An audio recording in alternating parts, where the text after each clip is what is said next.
vamos a conversar de inmediato con el doctor Augusto Tarazona, quien es presidente del Comité de Salud Pública del Colegio Médico. Gracias por acompañarnos, bienvenido a la Central de Informaciones. Buenas tardes, un gusto de saludarles. Y efectivamente el tema de las contaminaciones en las unidades de cuidados intensivos es algo que preocupa a la comunidad médica porque suele ser frecuente. En las UCI suele ser frecuente porque se utilizan antibióticos de amplio espectro y las bacterias se van seleccionando hasta que se hacen resistentes a muchas medicinas, a muchos fármacos y suelen tener dificultades en su control. Por otro lado, ahora, también, ¿pero qué generan estas bacterias? Estas bacterias que han sido halladas en los cuerpos de 30 personas que han perdido la vida.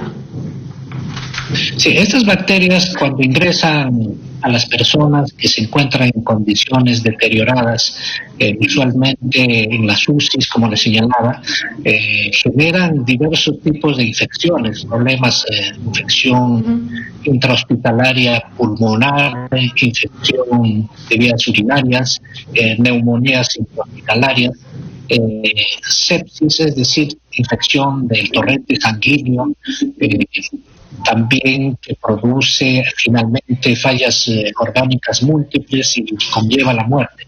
Y estas bacterias avanzan y avanzan porque los antibióticos no los controlan.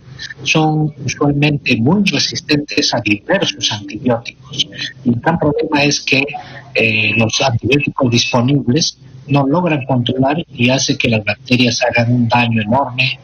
Primero una parte del organismo que puede ser pulmón, riñón, cerebro y finalmente todo el organismo lo compromete. Ahora, doctor Tarazona, ese informe periodístico recoge además los testimonios de personas que han perdido a sus familiares en el hospital de ATE a causa de estas bacterias mortales que han estado presentes por lo menos en estos 2 meses. Y ellos aseguran que los médicos les pedían que compren colistina, que entiendo que es un potente antibiótico que se usa como un último recurso para combatir a virus bastante potentes. ¿Es así? Sí, efectivamente la colistina es un antimicrobiano de última línea, porque después de la colistina ya no tenemos otros antimicrobianos que puedan contener este tipo de infecciones de bacterias multiresistentes.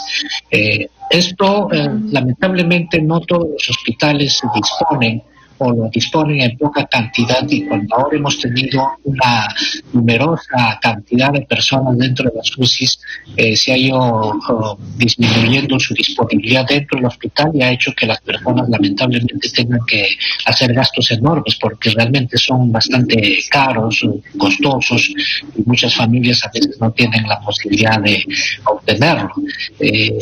Esto puede controlarse. O sea, las infecciones asociadas al cuidado de la salud, la que también llamamos infecciones intrahospitalarias o nosocomiales, puede controlarse, no tener la magnitud que en algunas oportunidades tiene, causando brotes y fallecimientos de muchas personas.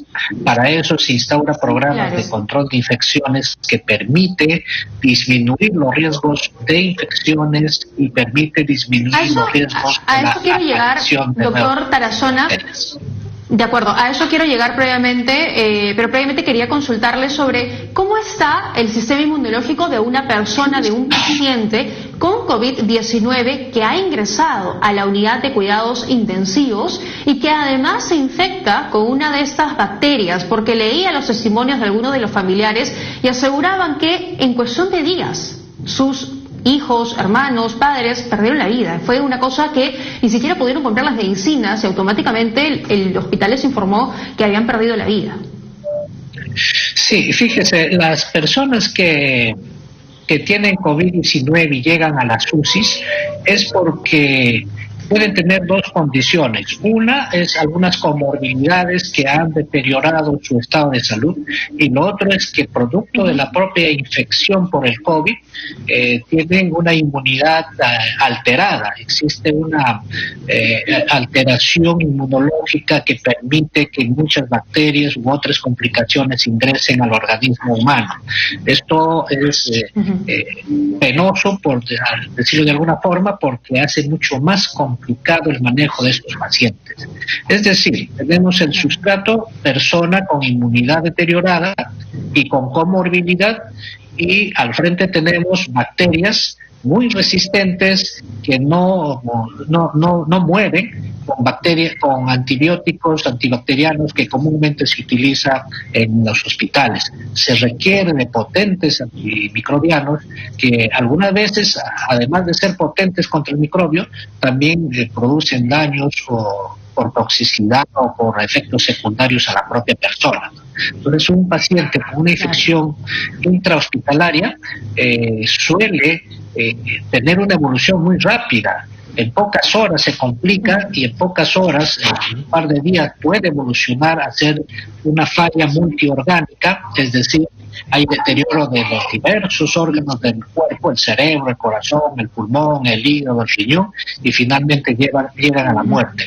Esto puede ser en poco tiempo si no hay una intervención inmediata. De ahí la necesidad de que los hospitales tengan la disponibilidad de medicamentos también de tercera línea, de última línea de contención para este tipo de infecciones, que no siempre lo existe. Por Pero, eso doctor, es que sí, le decía que no siempre existe. Le han pedido a los familiares que compren. Efectivamente, y también no solo a los familiares, sino desde el Colegio Médico hemos apoyado en la compra de medicamentos de este tipo para algunos colegas que han estado en la UCI con este tipo de problemas de infección. Lamentablemente, ahora no se ha previsto el abastecimiento necesario de este tipo de medicinas que ahora debemos ya sobre el camino, sobre la marcha, tener que abastecer a nuestros hospitales, porque no es bueno que estemos haciendo comprar a los familiares. Por supuesto. Doctor, usted decía también que el riesgo de las infecciones en las salas UCI de cualquier hospital es alto, pero ¿cómo se puede reducir ese riesgo, ese riesgo de contagio, de contraer cualquier bacteria, cualquier microorganismo? Sí, efectivamente, todas las UCIs están en esa posibilidad de tener microorganismos muy resistentes que pueden dañar al paciente. Para ellos es necesario desarrollar algunos programas educativos para el uso racional, adecuado de los antibióticos en el entorno hospitalario y también en los domicilios, porque existe mucha automedicación de antibióticos. Eso tiene que modularse, tiene que cambiar. Y adentro del hospital, programas de control de infecciones que tienen que ver precisamente con el abastecimiento de los antibióticos oportunamente, pero también tiene que ver con el uso de equipos de protección personal como guantes, etc.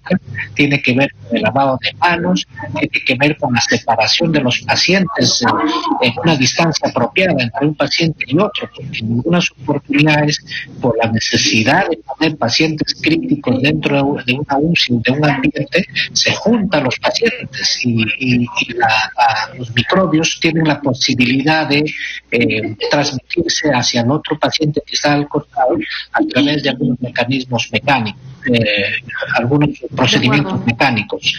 Entonces es posible controlar esto, pero eso implica tener una vigilancia muy activa, muy permanente, vigilancia epidemiológica de las infecciones, de los factores que producen la introducción de los microbios, como son los catéteres, los endotraqueales, etcétera, y también tener una vigilancia microbiológica para saber cuál es el mapa de microbios que existe en determinada UCI, en determinado hospital. Sobre esa vigilancia, doctor Tarazona, según informa ese reporte periodístico, no hubo un comité de expertos encargados del control y la prevención de enfermedades intrahospitalarias, y que recién después de que se da a conocer esta información, después de que 30 personas pierden la vida, se conforma este comité. ¿De qué se encarga en específico y por qué es tan importante que esté presente y funcionando en los hospitales?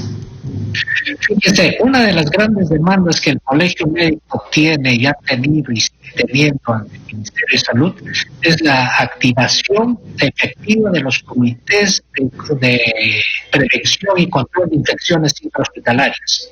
Hay una norma del 2004, para que vea usted la importancia que le dan. El 2004, totalmente desactualizado, atrasado, pero esa es la norma vigente hasta ahora, en la que dice que se debe establecer un comité de infecciones para que vigile este tipo de de infecciones dentro del ámbito hospitalario y para que vigile todo lo que son los factores de riesgo, para que vigile qué microbios existen, es decir, hacer el mapa microbiológico intrahospitalario, para que vigile el cumplimiento de las normas de bioseguridad, de las normas de prevención, como son el uso de EPP, el lavado de manos, el uso racional de medicamentos y otro tipo de procedimientos.